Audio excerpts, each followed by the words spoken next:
a realtor and talk show host all in one. Get tips, advice, and valuable lessons from the successful and rewarded Sotheby's Vice President, Jennifer Hammond. With more than 20 years of real estate experience, she'll make it look easy. Here is Jennifer Hammond. So hello. I'm Jennifer Hammond, and we're here again talking about real estate and taxes. And we're here with Linda DeMarlar. She is in Rockville, Maryland, with Tax Masters.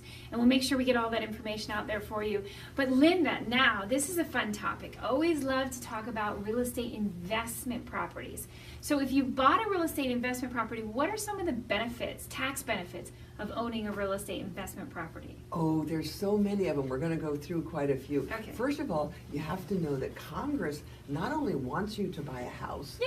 and they give you, of course, the incentives, but they also want you to buy investment properties too. So how can they get you to do something that maybe you wouldn't ordinarily do?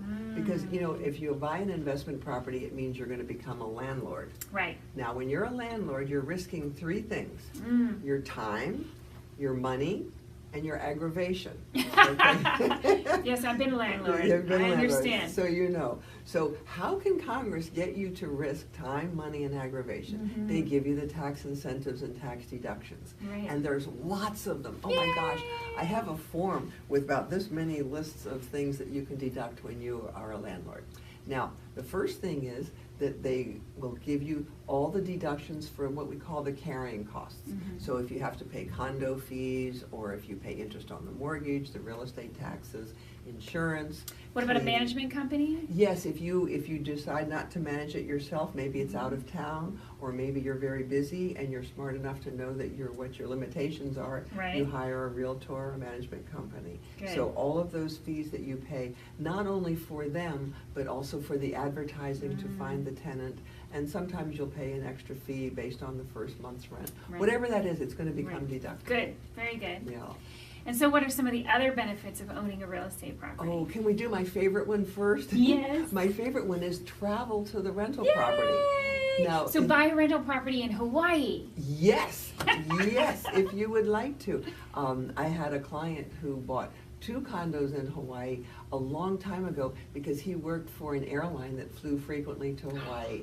So he Nice. could travel for free. But even if he wasn't able to travel for free, we could have deducted his trips. Nice. Because when you own a rental property, you need to take a peek at it, at least once or twice a year, Yes. maybe. Very important. Yes, you make sure that it's tidy and rented properly, and you have to interview, if not interview tenants, maybe interview rental companies, or perhaps you have a condo association because it's a condo that you own, so you have to go to the condo meetings. Yeah. So your trip, now not your food, because they know you have to eat anyway, but the cost of the transportation there. So let's say you own a wonderful condo in Hawaii, it's got a beautiful view of the beach and everything, and you're gonna fly to Hawaii once or twice a year.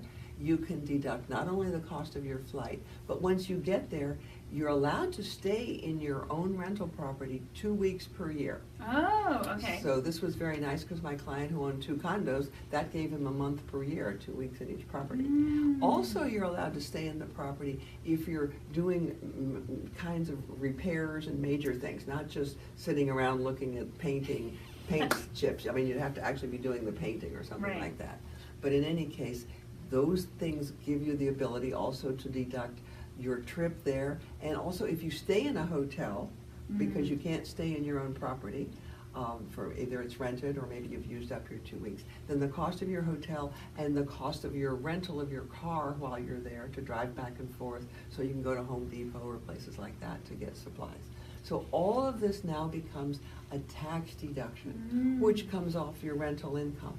And then on top of that, you also get to claim what's called depreciation. Can I just give you a quick and dirty Yes, example? please tell us about depreciation. Okay, well, you're always allowed to deduct the value of the building itself, you know, the improvement. So let's say you buy a lovely condo in Hawaii. You like Hawaii? I like Hawaii. Okay, so we'll say it's a $400,000 condo, but we'll say that the value of the land, in other words, the footprint that the building is on, that's going to be $100,000. So the improvement is $300,000. You can deduct 3.64%. Yes. I can tell you what that turns out to be. It's about $9,000. Okay. So every year that you own the property, you're going to be able to deduct $9,000. So if you own the property for 10 years, on that $300,000 value, you've already deducted $90,000. So when you go to sell the property, your basis is not the same 400 that you paid for it.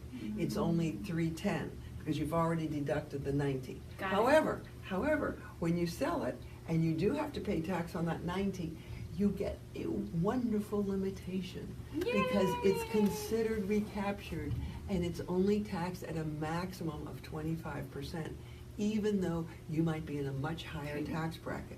So all of these things, they're kind of encouragements or incentives to buy an investment property. And it doesn't have to be in Hawaii. It could be the house next door. I had some clients who they had the house next door that was very close to their property, and the previous neighbors who'd lived there had been very noisy and very not so tidy. So they bought the house next door just so they could control who was living there and have quiet people. They rented it to a nice teacher and her husband, and they didn't have any children, so they liked that. Nice. Well, and I think it's really important that you kind of strategize before you buy a property. If you want to visit Hawaii, or if you want to visit, whether it's a beach town or Florida. Key West, yeah. Key West, yay! We love that, yeah. So someplace that you would want to go visit, that you would enjoy that. So one of my questions is, so what happens after the 2 weeks? If you stayed in your property more than 2 weeks, do you just lose all the benefits? Well, no, that's a very good question, Jennifer. I'm glad you asked me that. You don't lose all the benefits. What happens is now the property becomes what's called mixed use. So we still get to deduct all of the normal deductions against the income, like your the fees you'll pay to your realtor and the condo fees and the insurance and things like that. It's just they're going to be prorated, and you won't be allowed to claim an actual loss on your tax return. You'll be able to bring the rental income down to zero. So let's say that you're renting it for $2,000 a month, but you've used it more than the allowed time. Right. So you've got $24,000 in income, then you're allowed to take $24,000 worth of deductions against that. So you still wouldn't have to pay tax on the income. So all is not lost. And this happens many times. I have clients who own properties in Florida or at the Outer Banks or even in Hawaii, and they want to use it. Of course, the clients in Hawaii, they want to be there in the winter time, which For of a course month or is, two. yeah, which is high season. And my clients who have their properties in Outer Banks, a lot of times they'll just use it in spring or fall so they can rent it during high season.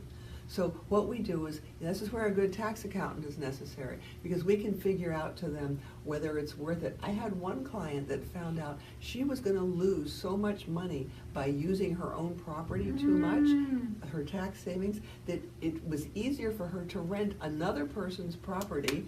And even though it was just about next door to hers, she could do that and not lose her rental loss. Well, and you just said also if you're past the 2 weeks that you could get a hotel or something, and that would actually be considered part of your expenses. That's correct. If you're just there to view the property, you're still deducting it because you're there for your condo meeting or to supervise, or maybe to interview a new realtor. Maybe you want a new property management. And this happens very often, where clients, they try to manage a property themselves. It's very difficult to be a long-distance landlord. Yes. So then they'll have to take a trip, go to the property, and interview realtors to please take over all the job. Yeah. And that's so important that you realize your limitations and what works out really well for you versus what doesn't work out so well for you. It's very important to know that. And again, sometimes you might also have to interview the handyman or the person who's going to, work on the new paint job that you're going to do, or even somebody else who might just be coming in to replace the stove or to do other work around there. And sometimes you might need to get 2 or 3 bids for that, which might take a few days. That's absolutely correct. And also you want to be sure that there's people who are trustworthy, because they're going to have a key or access to your property. And when you're a long-distance landlord, this becomes even more important. So this is where the aggravation comes in. Remember, I said you're risking 3 things: time, money, aggravation. Yeah. But the tax benefits are enormous. And of course, I didn't even mention yet, what about appreciation? Oh, right. Yes. So if you bought it at a good price, you're holding it, you're enjoying it while you hold it, and now one day when you go to sell it, or perhaps do a tax-free exchange, which we'll talk about. We'll talk about in another another segment. Yeah. We've got the appreciation to consider, and that's the big reason for owning real estate normally. Absolutely, and that's also part of why the tax strategy is so important, that when you're going to buy property, that you're talking to your tax specialist so that you know what it is that you want to kind of plan out, or even some of your potential exit strategies and the tax strategy that you want to use so that you can take the most advantage of owning investment properties. Excellent. I hope we answered all your questions. If not, we'll make sure that you have all of Linda's details again. Remember, she's with Tax Masters in Rockville, Maryland, and we'll make sure all that information is up there for you.